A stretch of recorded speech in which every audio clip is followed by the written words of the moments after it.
ओम नमः सिद्धेभ्यः। हम सब आपस में जब कभी मिलते जुलते हैं तो यह प्रेरणा देते हैं, एक दूसरे से पूछते हैं कि आप अभी क्या स्वाध्याय कर रहे हैं, क्या पढ़ रहे हैं। और कुछ नए लोग ऐसे भी होते हैं जिनका यह प्रश्न होता है कि सब हमको क्या पढ़ना चाहिए, हम स्वाध्याय का शुभारंभ कहाँ से करें, किस ग्रंथ को पढ़ें। कुछ लोग ऐसे भी हैं जो कहते साहब जिनवाणी तो इतनी अपार भरी पड़ी है, कहाँ कहाँ हम पढ़ेंगे, किस किस को पढ़ेंगे, इसलिए हम तो हाथ ही नहीं लगाते हैं, पढ़ ही नहीं सकते हैं सभी। कुछ लोग कहते हैं इतने आगम हैं तो कहाँ तक पढ़ें, तो मूल ग्रंथ कौन सा पढ़ लेना चाहिए। एक बहुत प्यारी गाथा है जो हमें संदेश दे रही है, ये विचार करना। वह गाथा कहती है अंतो णत्थि सुयीणम। अंतो अंत नहीं है, अंत णत्थि नहीं है, सुयीणम श्रुत का, श्रुत ज्ञान का, जिनवाणी का अंत नहीं है। आगम अगाध सिंधु, चारों अनुयोगों के, जबकि दिगंबर परंपरा यह मानती है कि हमारे पास द्वादशांग का ज्ञान मूल यहाँ पर नहीं है, बहुत थोड़ा सा अंश है।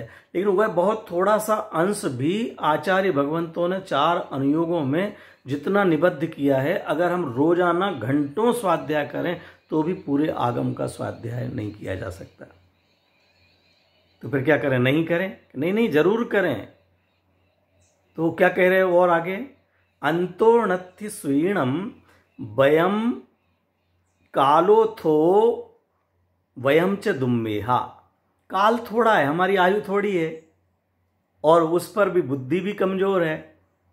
अंतो णत्थि सुयीणम कालोथो वयम च दुम्मेहा, और हम दुर्बुद्धि हैं, कम बुद्धि वाले हैं। समय भी, आयु हम मान लें 100 साल भी है तो 100 साल भी कोई बहुत ज्यादा नहीं है, और 100 साल भी लगभग 20-25 वर्ष तो पढ़ते पढ़ते निकल जाते हैं, फिर कुछ नौकरी व्यापार परिवार संभालते निकलते चले जाते हैं। बाद के अगर 100 साल मिले तो उसमें 20-25 साल तो ऐसे निकलेंगे जिसमें ना सुनने लायक, ना देखने लायक, ना कुछ रह जाएंगे। फिर जितना बीच का समय होगा तो उसमें भी क्या 24 घंटे पढ़ पाएंगे, उसमें भी खाना पीना, सोना उठना बैठना, रिश्तेदारी निभाना, इसमें समय जाने वाला है। इसलिए बहुत कम समय है। अंतो णत्थि सुयीणम कालोथो वयम च दुम्मेहा, हम कम बुद्धि वाले। अभी यहां बोला जाए, हम पढ़ते हैं, सुनते हैं, हमने स्वयं ने, मैंने ये गाथा कई बार पढ़ी है, याद की है, लेकिन अभी मुझे याद नहीं आ रही है। हम कौन कौन से किन किन के प्रवचन सुनते हैं, लगता है हमें सब समझ में आ गया। प्रवचन के तुरंत बाद जैसे हम जावाणी के ज्ञान से बोल करके निकलते हैं और कोई पूछे कि आज प्रवचन कैसा रहा, बहुत बढ़िया, क्या कहा, क्या कहा, इस प्रश्न का उत्तर हमसे नहीं दिया जाता। केवल इतना ही होता है कि नहीं हुआ, बहुत अच्छा है, हमें कुछ ध्यान में नहीं, आज क्या पढ़ा, पढ़ा है लेकिन क्या पढ़ा इसका पता नहीं रह जाता है। कल की बात समझी हुई आज फिर से हमारे लिए ना समझी हो जाती है। तो ये विचार करना, अंतो णत्थि सुयीणम कालोथो वयम च दुम्मेहा, तर्णवरी सिक्खी अव्वम, तर्णवरी सिक्खी अव्वम। इसलिए हमें वह सीख लेना चाहिए, वह पढ़ लेना चाहिए। क्या पढ़ लेना चाहिए? जम जर मरणम खयम कुणई, जिसके द्वारा जन्म मरण का नाश होता हो। देखो आचार्य भगवंत ने कहते बहुत ज्यादा आप पढ़ो, आपके लिए शास्त्री की डिग्री लगी हुई हो, साथ में आपने कितने अनुयोगों को याद कर लिया है, कितने शास्त्र पढ़ लिए हैं, यह आवश्यक नहीं है। लेकिन यह विचार करना कि जिससे मेरे जन्म मरण का अभाव होता हो। जन्म मरण का अभाव करने के लिए मिथ्यात्व का अभाव होना जरूरी है।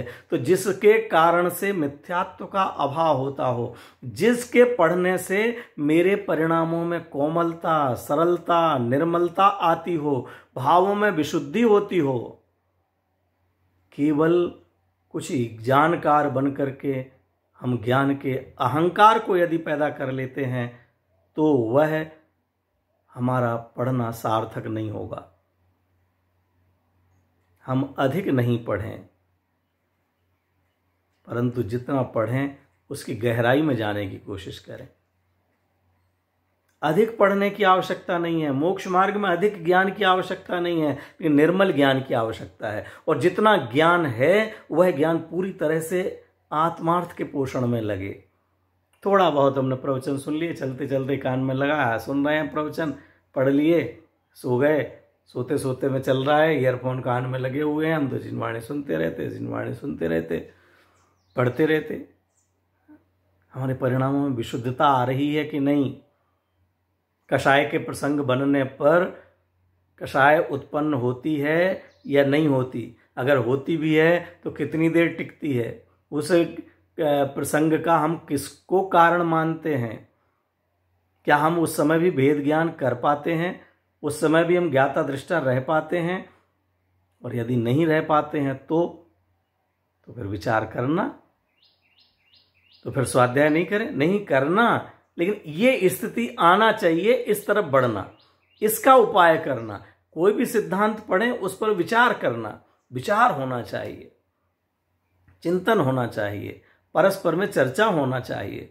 केवल क्वांटिटी बढ़ती चली जाए, हम दिन के 6 प्रवचन सुनते हैं, 5 प्रवचन सुनते हैं, 5 घंटे पढ़ते हैं, ये हमको रिकॉर्ड नहीं बनाना है। हम रिकॉर्ड के धारक नहीं बने, इसका कोई मेडल मिलने वाला नहीं है। इसका अर्थ प्रमाद में समय गंवाने लग जाओ ये नहीं समझ लेना। आप पढ़ते हैं, बहुत बहुत धन्यवाद, बहुत अच्छी बात है, लेकिन विचार भी करें। क्या विचार करके और क्या पढ़ें कि वह जिससे मेरे जन्म मरण का नाश होता हो। क्योंकि आचार्य देव कह रहे हैं अंतोणति सुईणम कालो थो वयम च दुम्मेहा तर्णवरी सिक्खी यव्वम जमजर मरणम खयम कुणई।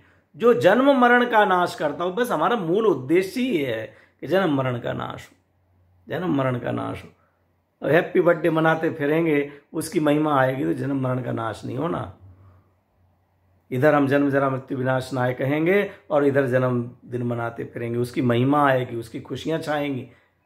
ये बच्चों के लिए होता होगा। बच्चे कुछ भी करते हों, हम कब तक बच्चे बने रहेंगे?